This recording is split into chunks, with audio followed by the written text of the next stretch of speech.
Aleluia, glória a Deus. Bom dia, vida para você, meu irmão. Bom dia, vida para você, minha irmã.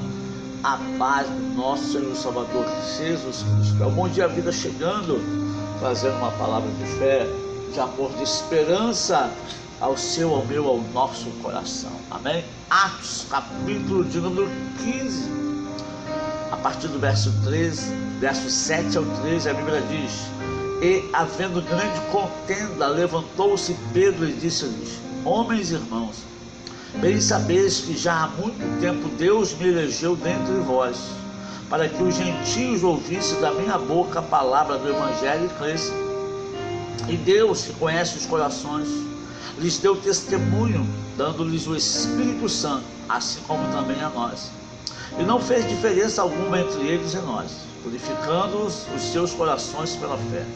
Agora, pois, por que tentais a Deus, pondo sobre a servir dos discípulos um jugo que nem nossos pais, nem nós podemos suportar? Mas cremos que seremos salvos pela graça do Senhor Jesus Cristo, como eles também. Então toda a multidão se calou e escutava Barnabé e a Paulo, que contavam com grandes sinais e prodígios que Deus havia feito por meio deles entre os gentios.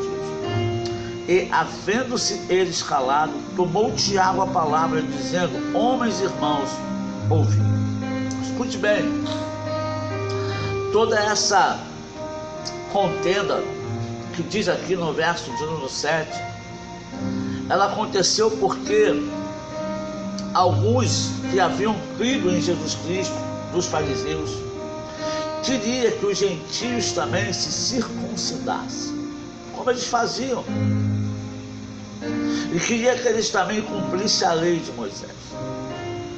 É interessante observar que alguns que criam, se você ler um pouco antes, que creram em Jesus, queria que os gentios fizessem justamente aquilo que Jesus veio abolir, cumprir a lei. Isso nos faz ver que algumas pessoas queriam impor, como diz Pedro, um jugo pesado, que nem os seus pais conseguiram e nem eles mesmos conseguiram carregar. Estavam impondo sobre os novos convertidos gentios um jugo pesado, que eles não poderiam carregar, uma religiosidade. E há uma contenda, há um bate-boca, há uma discussão entre eles. Uns dizendo eles têm que ser assim, outros dizendo eles não precisam ser assim. Isso não é diferente de hoje em dia, amado. Hoje em dia, as pessoas querem colocar em cima de outras julgos que elas não podem carregar. Elas querem colocar a salvação em cima de coisas, em cima de méritos humanos, porque nós somos ensinados assim desde pequeno. Veja se você concorda comigo. Nós fomos ensinados a ser presenteados quando fizéssemos uma coisa certa. Alguns pais incentivam os filhos dizendo: se você passar de ano, eu vou te dar aquela bicicleta. Se você passar de ano, eu vou te dar aquele videogame que tanto você quer. E aí nós crescemos com essa mentalidade de que nós seremos abençoados, presenteados, quando nós fizermos algo certo. E uns falam, é um modo de incentivar. E aí nós trazemos isso para a palavra de Deus, para a salvação, e nós começamos a colocar, a partir do momento que a gente faz as coisas certas, nós vamos garantindo a nossa salvação, quando na verdade, em relação à salvação, é totalmente ao contrário, é tudo pela graça, favor imerecido de Deus por nós. Deus não te ama, meu amado, porque você ama a Deus. Não é uma mão dupla, vai e vem, não. Deus nos amou primeiro quando nós ainda éramos pecadores. Deus ama tanto você que está na presença dele, como ama aquele que está bem longe dele, encharcado no pecado. Que é isso, pastor? É o que diz a Bíblia, não é o que eu digo. Porque ele morreu na cruz por você e por mim, antes de nós conhecermos. O Cordeiro foi morto antes da fundação do mundo. Nós temos a mania de achar, porque vamos à igreja, porque carregamos uma Bíblia embaixo do braço, ou porque procuramos viver uma vida correta, Deus nos ama mais do que aquele que está preso no tráfico, nas drogas, na bebida, na prostituição, na avareza ou no adultério. Isso é um engano. Nós temos a mania de achar que porque nós fazemos as coisas corretas, ou pensamos que fazemos as coisas corretas, nós somos mais abençoados do que aqueles que não fazem. Não. É tudo pela graça. Pastor, então o senhor está dizendo que a gente não precisa estar na presença de Deus? Não é isso que eu estou dizendo. É claro que nós precisamos estar na presença de Deus, é claro que nós precisamos buscar a Deus, mas nós temos que entender que o nosso entendimento foi aberto quando nós cremos na palavra, o Espírito Santo abriu. E hoje nós fazemos não para ser abençoados, nós já fomos abençoados, nós temos prazer de estar na presença de Deus, alegria em buscar a face do Senhor e servi-lo. Mas eu não posso me julgar melhor do que aqueles, ou então colocar sobre os que estão chegando um jugo, talvez, do meu chamado. É por isso que a Bíblia diz que cada um permaneça na vocação que foste chamado. Tem pessoas que querem colocar em outros a forma de andar que Deus chamou ele para andar, no particular com Deus, e querem colocar essa forma em cima de outros que não foi chamado dessa forma. Tem uns que julgam igrejas ou ministérios porque agem de uma forma e outros agem de outra forma. E aí deixam de ser réus e passam a ser juízes, porque acham que o andar deles é o andar correto, o andar do outro é o andar errado. Não somos nós que temos que julgar isso. A palavra de Deus diz que nós temos que ser santos e separados, sim. Mas ei, escute aqui. Onde que Jesus comia? Quais eram as casas que Jesus visitava? Quem Jesus buscava? Se você só tiver amigos cristãos, como que você vai brilhar no mundo? Como que você vai ser luz para quem é trevas? Se na sua casa só entra crente ou cristão, ou se você só vai na casa do crente ou cristão. Jesus comia com pecadores, jantava na casa deles, almoçava, bem verdade, ele não se misturava, significava que ele não tinha as mesmas práticas, mas ele se relacionava para poder pregar e expressar o Evangelho do Reino de Deus. E às vezes nós queremos colocar um jugo em cima das pessoas. Então Pedro toma a palavra aqui e ele fala que Deus não fez diferença. Ele fala, Deus conhece os corações, verso 8. Lhes deu testemunho, dando-lhes o Espírito Santo. Ele está falando quando ele foi lá em Cornélio pregar. Lembra? Que ele estava numa casa e teve uma visão que desceu do céu lençol com animais imundos. E o Espírito Santo falava, come. Ele falava, não, eu nunca coloquei coisa imunda na minha boca. E Deus falava, não chame de imundo aquilo que eu santifiquei, coma. Vão chegar homens e vão te chamar e você vai com eles. E Pedro foi e chegou lá na casa do Cornélio. Cornélio era uma pessoa gentia, mas a Bíblia diz que ele temia a Deus e que as suas esmolas chegavam e as suas orações chegaram à presença do Senhor. E Pedro então começa a expor o Evangelho, a palavra da verdade, o poder de Deus para a salvação de todo aquele que crê. E quando eles creem, a Bíblia diz que o Espírito Santo os enche, eles são batizados no Espírito Santo, falam em novas línguas, louvado seja o nome do Senhor. É isso que Pedro está dizendo, não deu-lhes Deus a eles o Espírito Santo mesmo que deu a nós? Quem somos nós então para colocar algo sobre eles que Deus não está colocando? E no verso 9 ele fala, e Deus não fez diferença alguma entre eles e nós. Não há diferença entre grego, gentil e judeu. Purificando-os seus corações pela fé. A fé no sacrifício de Jesus purifica os nossos corações. A fé no sacrifício de Jesus e no nome de Jesus purifica os nossos corações. Nos faz entender, nos faz compreender coisas que fogem ao nosso entendimento. Glória a Deus. Louvado seja o nome do Senhor. Sabe, amado, nós não podemos colocar coisas nos corações de pessoas, julgos nas pessoas que nós mesmos não podemos carregar. Ande assim, coma isso, não coma aquilo, beba isso, não beba aquilo. Temos que entender algumas coisas. E aí eles discutem sobre isso. Verso 10 ele fala: agora, pois, por que tentais a Deus, pondo sobre a cerviz dos discípulos um jugo que nem nossos pais nem nós podemos suportar? Por erros assim, muitas pessoas saíram da igreja no passado. Você sabia que sabonete já foi pecado, massa de tomate já foi pecado? Pessoas foram excluídas da igreja por comer massa de tomate, ou passar sabonete ou perfume. Infelizmente. Diferenciando costumes de doutrinas. É necessário diferenciar o que é um costume e o que é uma doutrina.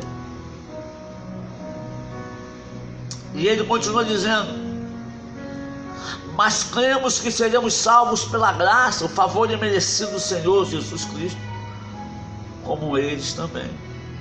Então, tanto judeus como gentios seriam salvos pela graça. Pedro está dizendo isso.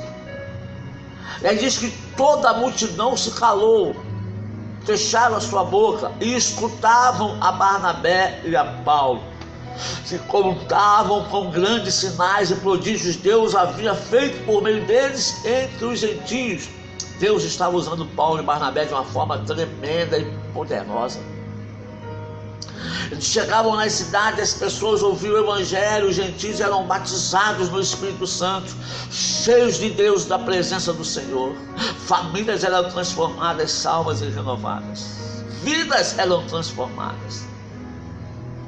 A maior barreira que Paulo encontrou foi com os fariseus judeus. Os judeus convertidos. Essas eram as lutas que Paulo enfrentava, as perseguições. E então, depois disso, eles se calam, e Tiago, que era o cabeça da igreja, toma a palavra e ele começa a dizer, e fala: deixa eles do jeito deles. Eles não vão apenas se contaminar com ídolos, nem comer carne saturada. Agora não precisam mais, eles não precisam ser circuncidados, não precisam seguir os nossos costumes. Apenas não vão se dobrar a ídolos, adorar outros ídolos, nem comer carne saturada com sangue, porque sangue é vida. E deixa de seguir o caminho deles, pregando a Jesus Cristo o Evangelho. Amado, a nossa preocupação é pregar a Cristo, é compartilhar a Cristo, é levar Cristo através de filiações, não colocando o jugo que vai nos prender, nos amarrar. Quando nós buscamos a Deus, o Espírito Santo começa a nos conduzir, Ele, no controle da nossa vida, começa a tirar de nós aquilo que é necessário ser tirado. Porque se o Espírito Santo não fizer a obra no coração do homem, eu não vou fazer, você não vai fazer. Quem fez a obra no seu e no meu coração foi o Espírito Santo de Deus.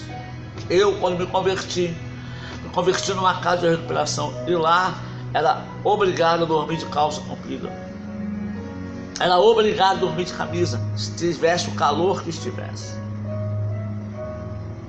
E muitos crescem achando e crendo que essa é a forma certa. Glória a Deus por quem crê assim. Mas eu aprendi que eu posso dormir de short, sem camisa. E isso não retira de mim Deus ou o Espírito Santo. Mas não condeno quem não faz e não condeno quem faz. Um pequeno exemplo para nós entendermos isso. Sabe, amado, o que nós temos que fazer é pregar Cristo. Cristo crucificado, ressuscitado, assentado à destra do Pai, o sacrifício dele na cruz do Calvário, que traz a salvação e a transformação de vidas. Era isso que Paulo e Barnabé pregavam. E aí depois sim, ele ensina a igreja. E não é por força nem por violência, mas é pelo meu Espírito. Se o Espírito Santo não entrar no coração para fazer a mudança, nós não conseguimos tirar nada que está no nosso coração. Primeiro ele entra, e a Bíblia diz que ele nos convence do erro, do pecado, e arruma a nossa vida, nos direciona e nos encaminha para o caminho correto. Eu quero orar com você. De repente você saiu da igreja, largou o convívio com os irmãos, se revoltou com Deus porque colocaram sobre a sua vida um jugo que você não podia carregar, colocando um monte de obrigações sobre você, dizendo que você é obrigado a viver assim, fazer assim. A Bíblia não diz que você é obrigado a fazer isso ou fazer aquilo. Eu quero orar para que o Espírito Santo de Deus arranque, cure essa ferida no seu coração, para que você volte a olhar para Cristo, autor e consumador da sua e da minha fé, porque somos salvos pela graça dele. De repente você era uma pessoa boa intencionada na igreja, mas começaram a te cobrar demais. Uma vez alguém falou para mim que a igreja é como um ovo. Se você abrir muito a mão, ele cai e quebra. Se você apertar demais, ele espatifa na sua mão. Então você tem que segurar delicadamente, carinhosamente, gentilmente. Nem abrir demais a mão para não cair, nem apertar demais para não esmigalhar. De repente, você foi apertado demais e colocaram coisas para você fazer, te cobrando julgos que você não poderia fazer. Com isso você foi esmagado. Eu quero orar para que o Espírito Santo trabalhe no seu coração por isso, e você volte a olhar para o Espírito Santo, o Espírito Santo para Jesus, como autor e consumador da sua fé. Sabe por quê? Porque ele continua te amando. Sabe por quê? Porque você continua sendo importante para Deus e valioso a ponto de ter pago pela sua vida preço de sangue e sangue inocente. Pai, eu louvo o teu nome e bendigo o Senhor nessa manhã. Obrigado porque a tua palavra é viva e poderosa. Naquela época houve contenda entre religiosos que haviam aceitado ao Senhor como seu Salvador, e a homens que eram gentios, que também tinham aceitado ao Senhor e tinham sido salvos pela mesma fé no nome de Jesus Cristo. Não é diferente de hoje. Muitos querem colocar sobre nossa vida julgos, pesos. Viva assim, faça dessa forma. Você não pode fazer isso, você não pode fazer aquilo. Tem muitas coisas que nós temos que abrir mão sim, mas se não for pelo teu Espírito a Deus, não adianta nada. Se nós não tivermos a maturidade, o conhecimento, o direcionamento do teu Espírito a Deus forçado, colocando um jugo pesado, aonde eles mesmos não podem carregar, ó Deus, não dá para seguir. Então nos orienta. Quantas pessoas foram magoadas e feridas em seus corações, por terem sido obrigadas a carregar um jugo que não podiam. E com o tempo, o desgaste, o cansaço fizeram com que elas abandonassem a tua fé e a sua presença.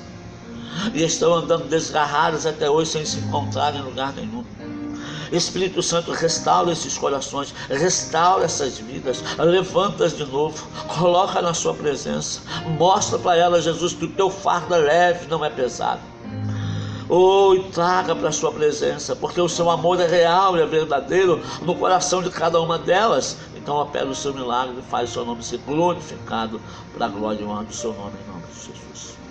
Beijo no seu coração, meu amado. Bom dia, vida para você.